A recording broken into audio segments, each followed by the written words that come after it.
एक कुत्ता गली में मारा घूमता है, एक कुत्ता कार में घूमता है। वो प्रारब्ध, मनुष्य नहीं। मनुष्य में दो, भाग्य और कर्म, दोनों के लिए रखा गया है। अगर हमारा भाग्य जोरदार पड़ गया तो हमारे कर्म फेल हो जाएंगे, और कर्म जोरदार पड़ गया तो भाग्य को दबा देगा। ये फाइनल का मनुष्य जन्म है। इसमें ये केवल नहीं कि प्रारब्ध में जो लिखा है वही होगा, आगे कुछ हो नहीं सकता। फिर मनुष्य जन्म की दुर्लभता सिद्ध नहीं होती। मनुष्य जन्म की दुर्लभता शास्त्रों में गाई गई है, दुर्लभो मानुषो देहो। क्या दुर्लभता है? अब हमारे प्रारब्ध में लिखा है दुख ही भोगना है, लेकिन आपने निश्चय किया सत्संग सुन करके कि सर्व सामर्थ्यशाली भगवान और भगवान का नाम सब कुछ कर सकता है। अब सब कुछ बदल जाएगा, आपका प्रारब्ध बदल जाएगा, सब बदल जाएगा। जैसे मार्कंडेय नाम के एक ऋषि थे, तो उनके पिताजी बहुत बड़े ज्योतिषाचार्य ब्रह्म ऋषि थे। तो जो ही वो पैदा हुए तो कुंडली बनाई, तो उसमें लिखा था 5 वर्ष की आयु। बड़े चिंतित हुए, क्योंकि बड़ी तपस्या के बाद ऐसा पुत्र हुआ और 5 वर्ष जिएगा। प्रारब्ध 5 वर्ष का था। तो उनका मनुष्य जन्म केवल प्रारब्ध के अधीन नहीं है, उपाय के भी अधीन है। कर्म का मतलब उपाय भी करें हम उसका। तो उन्होंने विचार किया कि इस प्रारब्ध को केवल भगवान या भगवान का कोई प्रेमी महात्मा ही बदल सकता है, दूसरा कोई नहीं। तो जैसे जैसे वो सयाने होते गए, एक एक दिन वो नोट करते हुए पिता है, जब वो थोड़ा सा 3-4 के बीच की अवस्था है, तो उनका बेटा मेरी एक बात माना करो, ये गंगा के किनारे जितने भी कोई ऋषि महात्मा संत दिखा, सबको साष्टांग प्रणाम करो।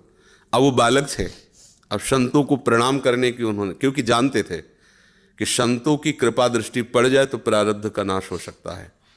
अब गुप्त रूप से सनक सनंदन सनातन सनत कुमार भी विचरण ही करते रहते, तो मार्कंडेय जी सबको प्रणाम करते थे। तो सब करुणा भरी, भगवान तुम पर दया करें। बच्चा जैसे कोई प्रणाम, आप सब प्रणाम करो तो उतना हृदय नहीं, लेकिन अगर छोटा बच्चा तो एकदम उसकी तरफ दृष्टि जाएगी, राधा राधा राधा राधा। एक छोटा बच्चा है, प्रणाम कर रहा है 3-3.5 वर्ष का, तो वो सब संत, और वो चुपचाप बैठ करके देखा करते थे उनके पिता कि किसी ऐसे महापुरुष का आगमन हो जो सृष्टि पर शासन करने की सामर्थ्य रखता हो, तभी प्रारब्ध बदल सकता है। छोटी मोटी तपस्या वाले से प्रारब्ध थोड़ी बढ़ता है। उन्होंने देखा ये चारों तो कुमार हैं, सनक सनंदन सनातन सनत कुमार, जो साष्टांग किया, तो वो एकदम, वो भी 5 वर्ष की अवस्था में रहते हैं हर समय। उन्होंने कहा चिरंजीवी भव। बस वो खड़े हो गए, बोले महाराज ये अभागा चिरंजीवी लायक नहीं है, इसके प्रारब्ध में 5 वर्ष की आयु लिखी और चौथा भी पूर्ण होने जा रहा है, कुछ समय का जीवन है। सनकादि ने कहा जो चिरंजीवी भव तो चिरंजीवी भव। हमने उसका भाग्य देख के थोड़ी बोला, उसका आचरण देख के बोला। एक छोटा बालक संतों के चरणों में लेट रहा है, ये चिरंजीवी लायक ही है। बोले महाराज अब भाग्य देख के दे, 5 वर्ष की आयु, अब कैसे? तो उनका हम वो तिथि वो तारीख तुम निकालना, और उस तारीख को हम भी आएंगे, भगवान शंकर के मंदिर में भगवान शंकर के लिंग को ऐसे गले लगवा के बैठालना, हम भी वहीं रहेंगे, देखते हैं कैसे मृत्यु ले जाएगी इस बालक को। ऐसा ही हुआ।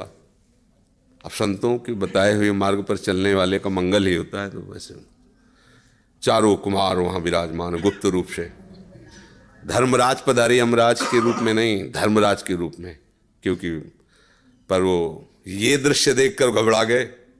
और मृत्यु के भी, काल के भी महाकाल भगवान शंकर हैं। उनका स्मरण किया कि भगवान आपके ही विधान का हम पालन करते हैं, जो आप आज्ञा करते हैं। 5 वर्ष की आयु है, वो आयु आज खत्म होने जा रही है, समय पूरा हो गया, पर मेरी ताकत नहीं कि आपसे छीन कर मैं ले जाऊं आपको गले लगाए हुए ऐसे।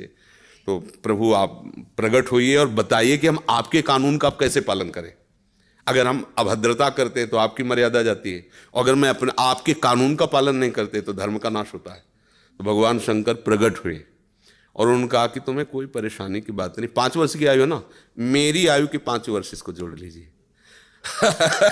भगवान ने कहा मेरे हिसाब से। भगवान को जानते, जब यहाँ का पूरी सृष्टि का विनाश होता है ना, तो इतना होता है, निमेष निमेष इतने, जैसे भागवत में आता है ब्रह्मलोक में एक कमल की पंखुड़ी ऐसे छेदी गई तो मृत्युलोक का 1 वर्ष और वहां का इतना समय। तो भगवान का निमेष और ब्रह्मा की पूरी की आयु व्यतीत हो गई। आज भी अविनाशी हैं मार्कंडेय ऋषि, आज भी विराजमान है। क्या हुआ? क्रियमाण ने जोर कर दिया, प्रारब्ध का नाश हो गया। जो प्रारब्ध 5 वर्ष का था वो अविनाशी हो गया, वो अमोघ हो गया। तो हम केवल पशुवत प्रारब्ध भोगने नहीं आए हैं, हम नए प्रारब्ध की रचना भी करने आए हैं। अब वो जो आध्यात्मिक शक्ति से युक्त नहीं है, केवल वो लौकिक बल से चाहेगा तो प्रारब्ध मिटिया मेट कर देगा, और आध्यात्मिक शक्ति प्रारब्ध को मिटिया मेट कर देगा। ये रहस्य है। जो भगवान का आश्रय लेकर भावी मेट सके त्रिपुरारी, भगवान का आश्रय ले लो तो जो कुअंक भाल के हैं वो मिट जाएंगे।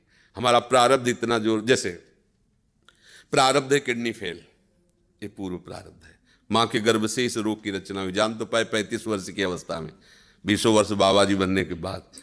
अब मांगते खाते अपने भजन मार्ग में चलते रहे, अब किडनी खराब हो गई। आप क्या, ये तो सब रुपए का खेल इसमें, ये तो इसमें धन चाहिए, हमारे पास कुछ नहीं है। अब हम जिनके आश्रित थे उन्होंने खेल बदला, ये सब व्यवस्था कर दी।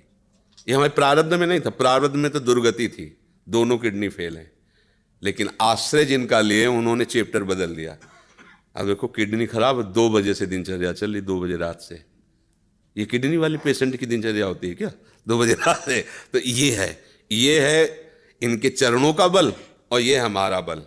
हमारे बुरे कर्मों का फल हमको मिल रहा है, और उनके आश्रित हैं, तो ऐसे हमारा जीवन कट रहा है, ऐसे गोद में लिए काट रहे हैं। तो हम केवल प्रारब्ध के ही अधीन नहीं, हम कोई पशु नहीं है, मनुष्य जन्म में मिला है।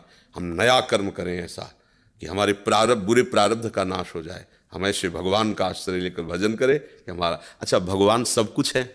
जैसे आपको धन चाहिए तो लक्ष्मीपति है, यश चाहिए तो पुण्य श्लोक है, उन्हीं की कीर्ति से समस्त शास्त्र भरे हुए। जो चाहिए, रूपवान, गुणवान, धनवान, वैभवान, वो सबके समुद्र हैं, उनका आश्रय ले लो, सब कुछ हो जाएगा।